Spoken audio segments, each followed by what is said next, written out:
Ahí está. Bueno, derivación de funciones compuestas en funciones de varias variables.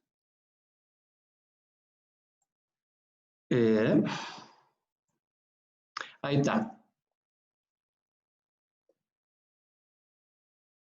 Acá tenemos, como para recordar un poquito lo que pasaba en análisis matemático 1, estos enunciados son teoremas. Nosotros también vamos a ver los enunciados de los teoremas nuestros de análisis 2, digamos, pero todos tienen un aspecto bastante común, digamos, bastante parecido.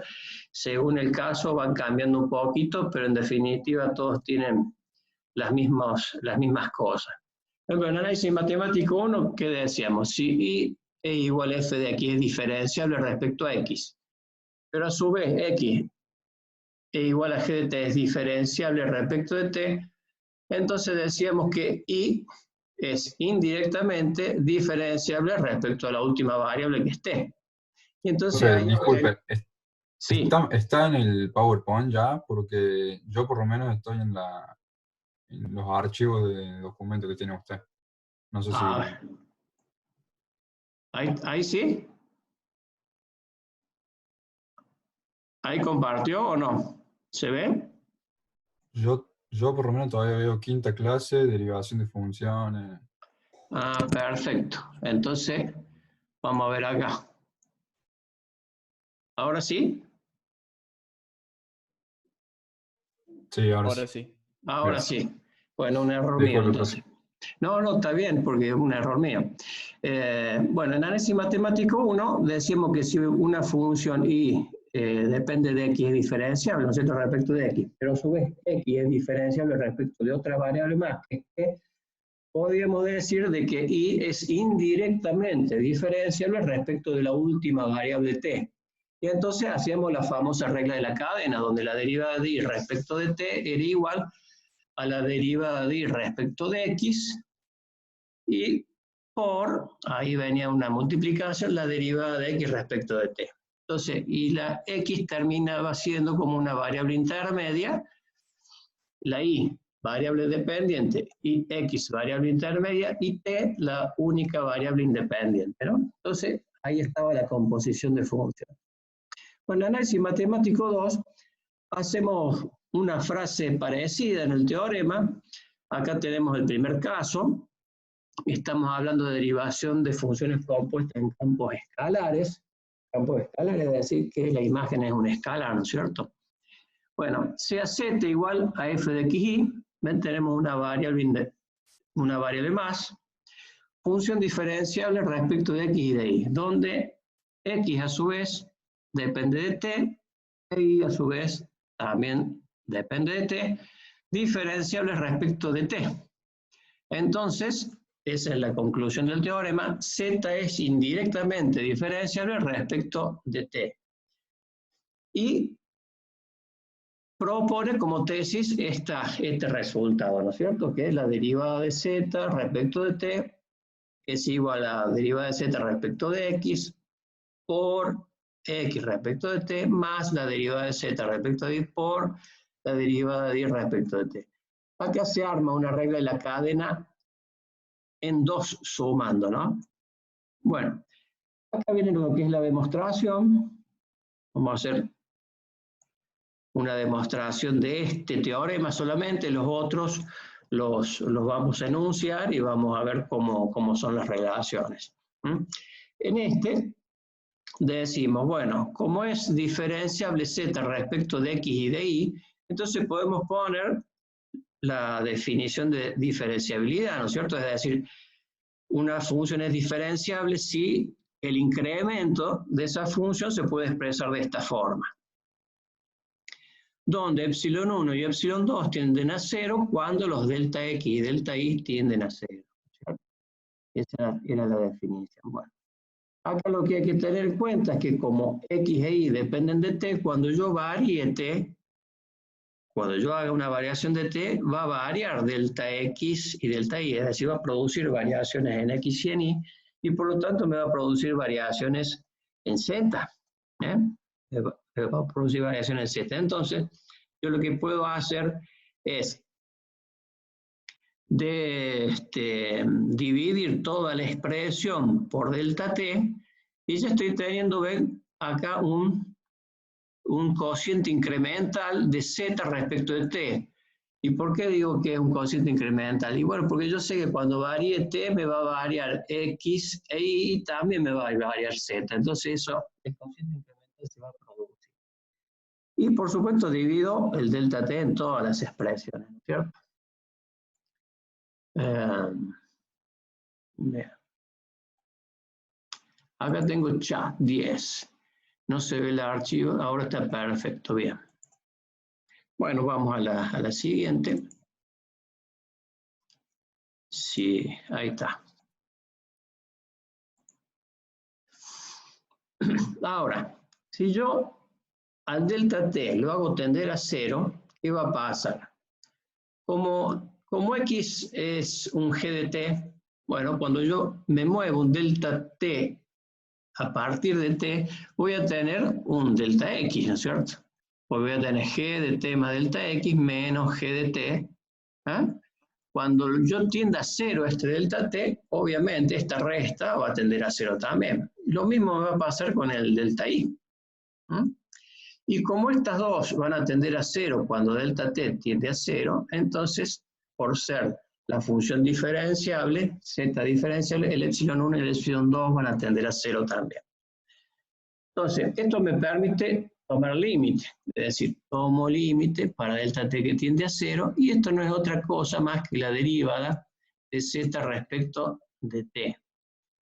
Y que tiene acá este contenido, donde yo al hacer el límite acá, voy a tener simplemente la derivada de x respecto de t, porque esta es definición de derivada de x. Acá voy a tener la definición de derivada de y. Acá hay un errorcito, aquí apareció el x, y es un t. Ese está ahí, es t. Delta t. Hola, ingeniero. Acá. Ahí hay un pequeño errorcito en este segundo sumando. Tiene que ser delta t acá abajo, porque hemos dividido toda la expresión por delta t. Entonces, disculpe, profe, en la anterior también estaba el mismo error. Ah, perfecto, sí, debe ser que yo lo copie de ahí directamente. O sea, todo es delta t la división, o sea que ahí se me pasa un errorcito de tipeo. Disculpe, hay alumnos que quieren entrar. ¿Sí? Hay alumnos que quieren entrar, perfecto. Admit all. Ahí está.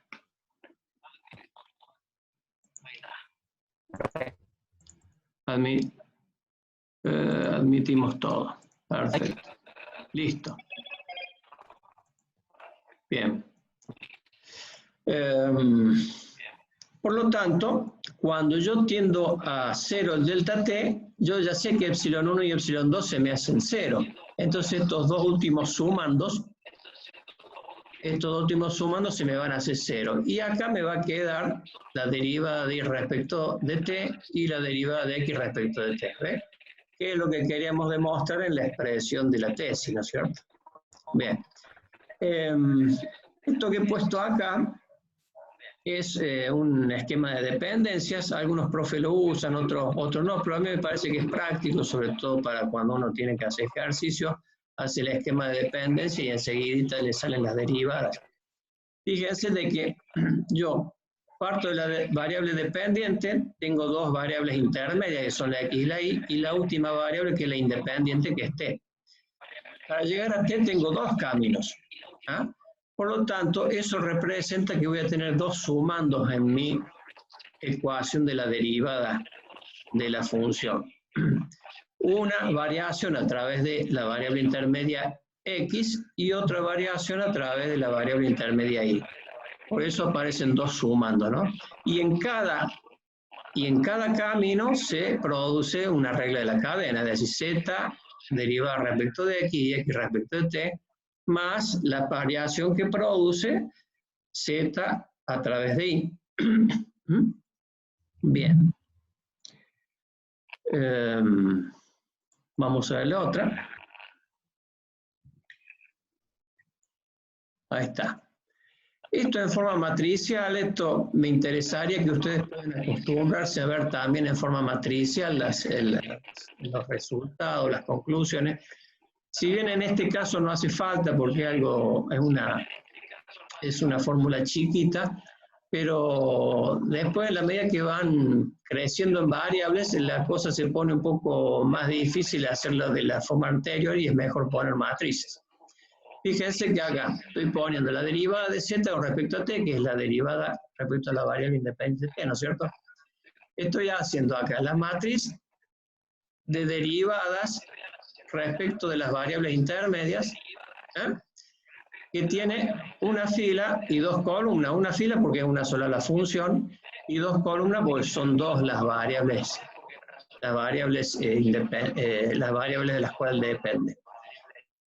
Y se la multiplica por la matriz de dependencia de x y de y respecto de t, que son, como son dos funciones x e y, son dos filas y es una sola columna porque es una sola la variable independiente acá.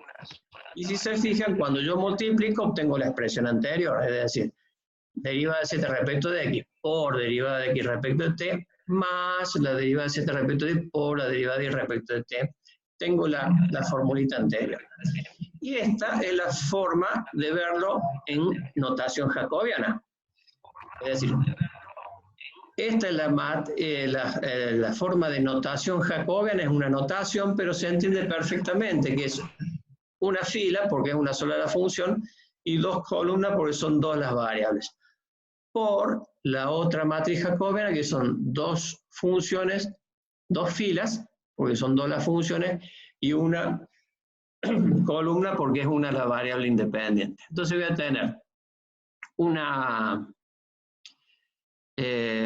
¿cómo se llama? Una matriz que es una fila por dos columnas, y acá voy a tener dos filas por una columna. Entonces al final mi matriz final es 1 por 1, que es este. Bien.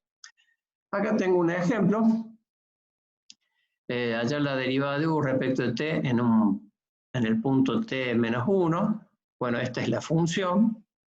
Bueno, acá están dos variables intermedias, ¿ves? Z e y son las variables intermedias. Entonces acá hago el esquemita. Acá no importa el nombre de las variables, ven que a la x no está, pero eso no importa. U depende de y de z, pero y y z dependen de t. Entonces se arma la expresión, ¿no es cierto? U respecto de y respecto de t, u respecto de z, ¿ves? Son los dos caminitos que están acá. Bueno, hago las derivadas.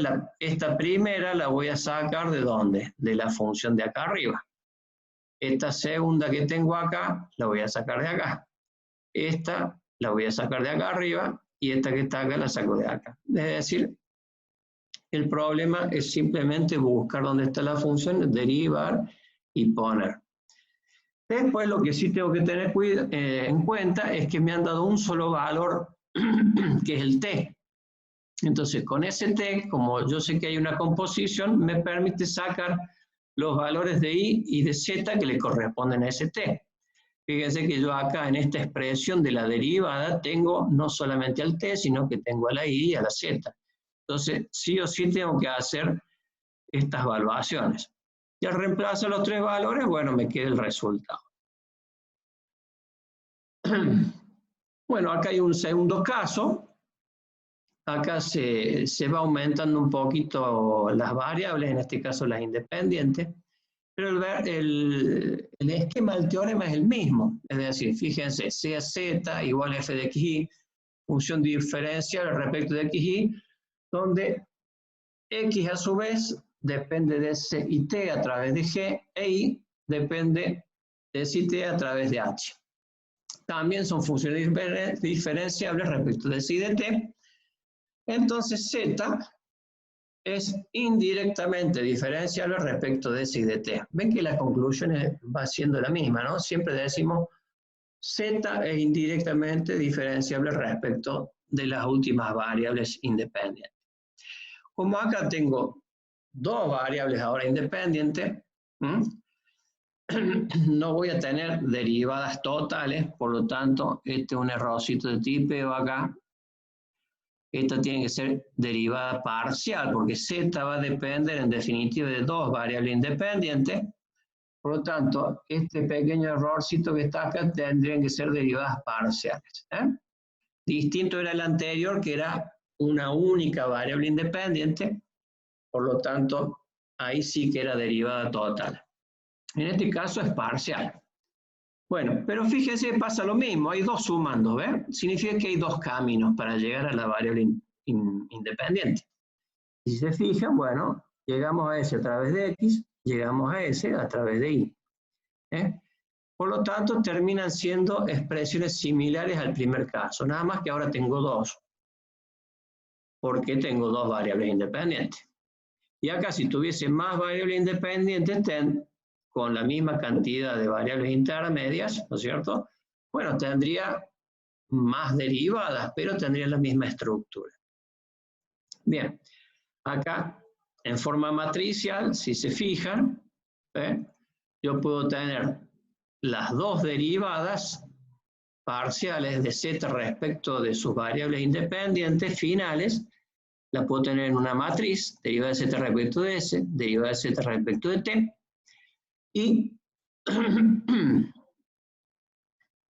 y obtenerlas a través de la multiplicación de dos matrices. Una matriz es la matriz derivada respecto de z respecto de sus variables intermedias. Es una función, una fila, claro, una función, por lo tanto me da una fila, y tengo dos columnas porque son dos las variables de las cuales depende z. Y en este otro caso, por la matriz derivada de las variables intermedias respecto de las independientes. Como son dos las intermedias, voy a tener dos filas, y como son dos las independientes, voy a tener dos columnas. Entonces esta va a ser 1 por 2, y esta va a ser 2 por 2. Entonces voy a tener, la final va a ser 1 por 2, que es esta, ¿ves? Una fila por dos columnas. En términos de notación jacobiana, es fácil de entender también, es z respecto de x y de y por xy respecto de st. Y si se fijan, esto es una regla de la cadena también, nada más que con matrices, ¿no? Es decir, la multiplicación de la matriz derivada de la primera función por la matriz derivada de la segunda función, ¿no es cierto? Que tiene que ver con las variables intermedias con las independientes. A ver si acá tenemos un chat. Ahí está, bien. Vamos con otra. Ahí está, acá tenemos un ejemplo. Aquí dice hallar las derivadas en este punto, un punto fijo, U0, B0, siendo W, B depende de dos variables, X y Y, pero a su vez X e Y dependen de U y de B, con esta ley de asignación. Entonces tenemos esta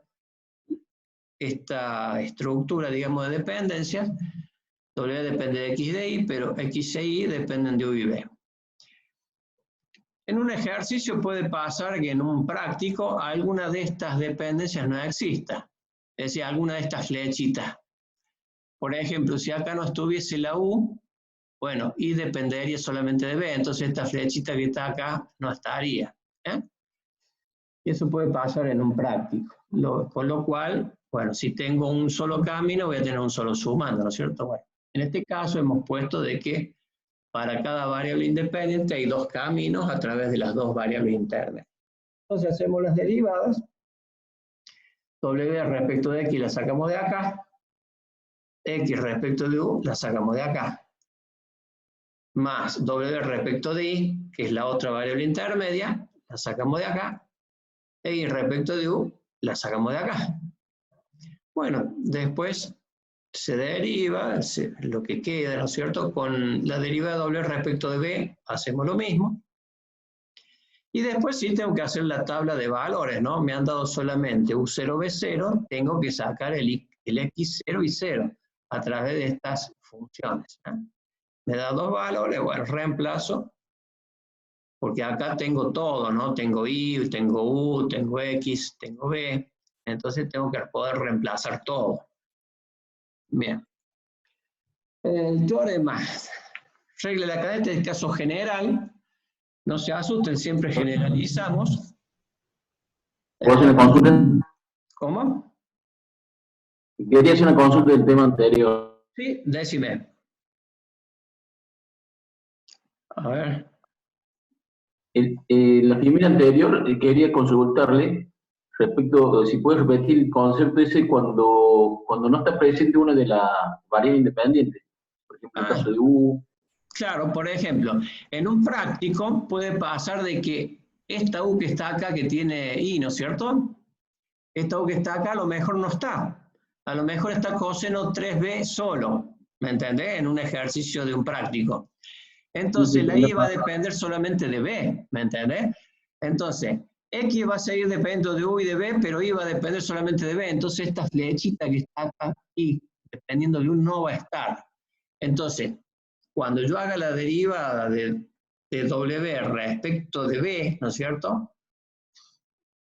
Respecto de U, perdón, respecto de U voy a tener solamente un solo camino, que es a través de X, porque a través de Y no voy a llegar porque no depende Y de U. ¿Entendés? Alguna flechita, ¿me entendés? Entonces, en ese caso tendríamos un solo sumando ahí en la derivada. Pero eso en los prácticos. Acá en el teórico nosotros ponemos de que depende de todo, y bueno, entonces, pero en los prácticos no puede pasar esas cosas. ¿Se entendió? Sí. Me tomaron parcial con eso y ahí es donde me equivoqué, por eso quería recalcar. Claro, por eso la formulita, esa relación de dependencia con la flechita es muy importante, porque con eso hago que no me equivoco después al hacer la regla de la cadena. Bueno, acá hacemos el mismo versito, pero claro, tenemos un montón de variables, ¿no es cierto? Bueno, ese es el caso general. Este es un campo escalar, sigue siendo campo escalar, que depende de m variables. Estas van a ser todas las variables intermedias, ¿no es cierto? Es diferenciable, decimos, respecto de todas estas variables intermedias. Todas estas variables intermedias, bueno, a su vez, acá está la composición, dependen de x1, x2, xn a través de funciones. Funciones, ¿no es cierto? Que asigna a cada variable intermedia una relación que es a través acá de g1, g2, gm con n variables independientes. Entonces podemos decir que z es indirectamente diferenciable respecto de las últimas variables independientes que son x1, x2, xn. Entonces yo voy a tener acá la posibilidad de calcular z respecto de x1, x2, xn, ¿no? Es decir, n derivadas de z finales. Son todas parciales. Entonces acá, ¿qué voy a tener? Como tengo m variables intermedias, voy a tener m sumandos. Ven que acá tenemos m sumandos. Z varía a través de I1, Z varía a través de I2, Z varía a través de IM. Y hacemos la derivada respecto de la variable final x1 acá. Lo mismo con x2, lo mismo con xn. Es el caso general, digamos. Es decir, que no nos quedamos con que son dos las últimas variables independientes, sino que puede haber 3, puede haber 4, puede haber 5, puede haber n variables independientes. El esquema de dependencia, z depende de m variables intermedias y a su vez estas dependen de n variables independientes. Y esta sería en notación jacobiana. ¿Okay? Este es el resultado final, es decir, z es la matriz de todas las derivadas de z, es decir, z respecto de x1, x2, xn. Y acá está la multiplicación, la regla de la cadena entre matrices, es decir, z respecto de sus variables intermedias por la matriz de las variables intermedias respecto de las variables independientes. Se multiplican Y esto es lo que me daría lo anterior, ¿no? Me daría este resultado. Nada más que acá está expresado en notación jacobiana.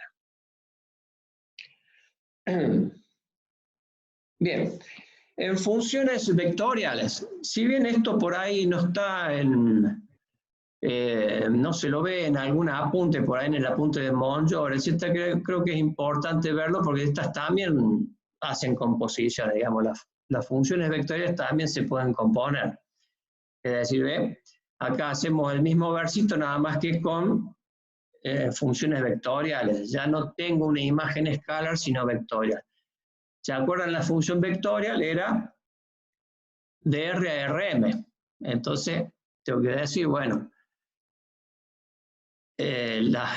las variables estas que son dependientes, son todas dependientes, son m, porque es función vectorial, es diferenciable respecto de t, es la única variable intermedia que hay. Pero a su vez t puede ser, este ya es un caso general, ¿no?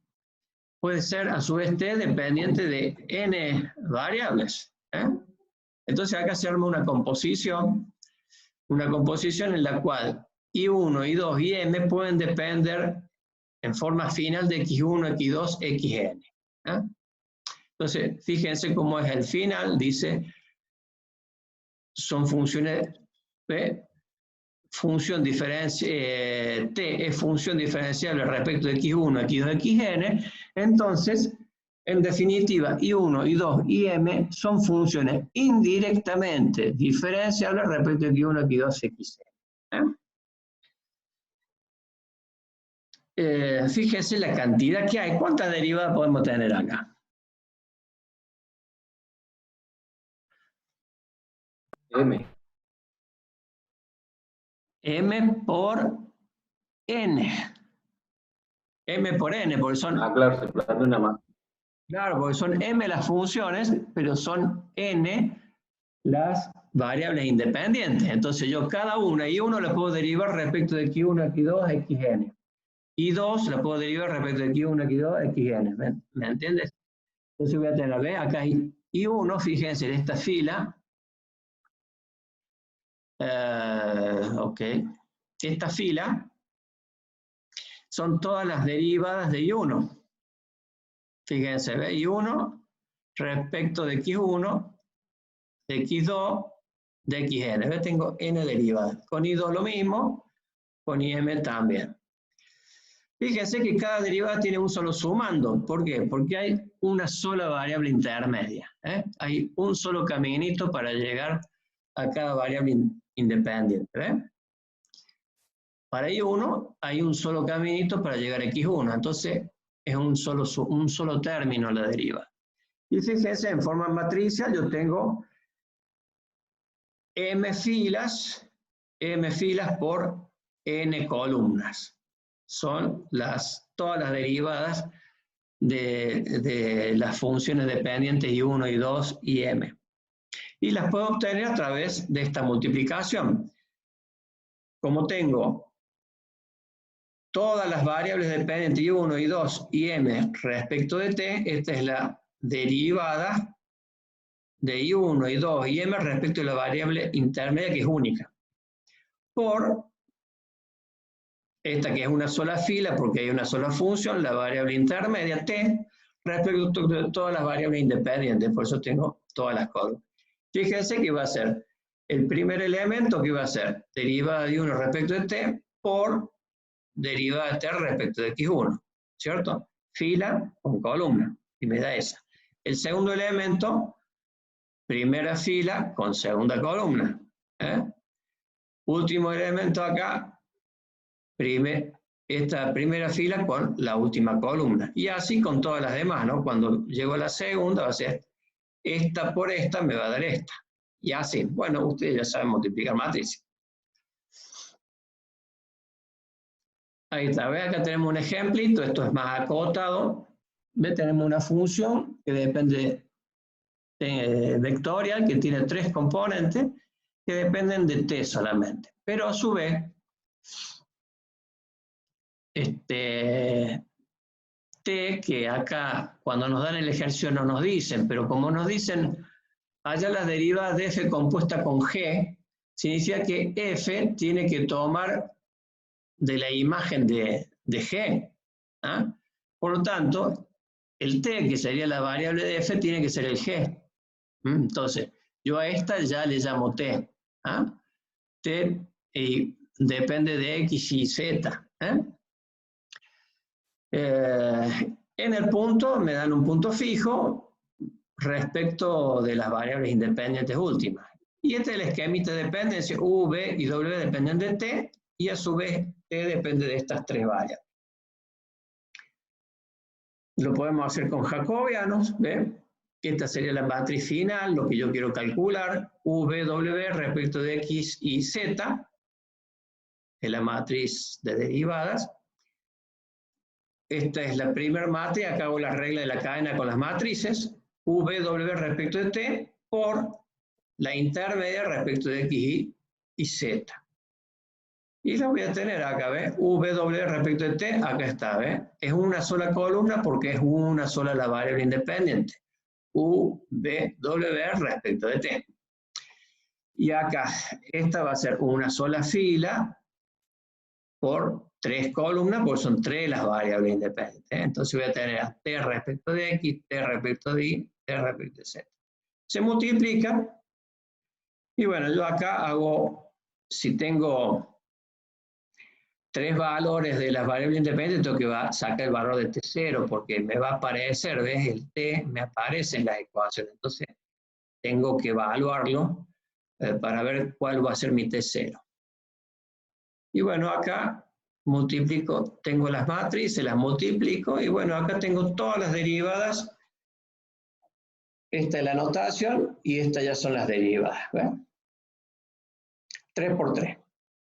Bueno. Acá viene la derivación de funciones compuestas en campos vectoriales. También pasa lo mismo, es muy similar a la función vectorial. Nada más que ahora vamos a tener muchas variables intermedias. Fíjense, si W es un campo vectorial, DRN, NRS le hemos puesto, decimos que hay S componentes en la imagen de W, o sea, 1, 2, S de W, que dependen de M variables intermedias, ¿sí? Y 1, y 2, y M, etc.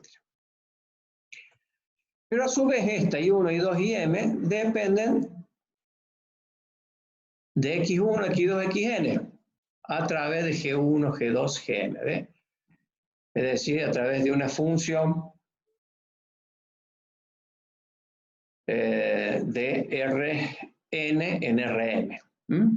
Entonces podemos decir, y acá está la frase de siempre, entonces podemos decir que W1, W2, Ws son indirectamente dependientes respecto de X1, X2, Xn. Y acá estarían todas las derivadas. Nada más que acá, fíjense que va a tener, cada derivada va a tener M sumandos, porque son M las variables intermedias. Entonces, cada una de las derivaditas, que son S por N son todas las derivadas, van a tener cada una de esas derivadas M sumandos. Bueno, esto es lo más general, ¿no? Fíjense, acá he puesto el esquema de dependencias en forma separada. W1 depende de todas estas variables intermedias y las intermedias de todas las independientes finales. W2 le pasa lo mismo y a WS le pasa lo mismo. Eso así se ve mejor haciendo varios. Y acá está la matriz. Todas, ¿ves? Son S filas por N columnas, la cantidad de derivadas a sacar. Y acá es la regla de la cadena entre matrices, ¿ves? Todas las funciones W1 hasta WS respecto de todas las variables intermedias, ¿ves? Y esta otra son todas las variables intermedias respecto de X1, X2, Xn, que son las independientes finales. Todo esto que es grandote se puede resumir en la notación jacobiana esta. Es mucho más fácil y se entiende, ¿ves? Este es 2. Toda esta cantidad de funciones son la cantidad de filas. Entonces y todas estas son las columnas, X1, X2, Xn. Entonces yo voy a tener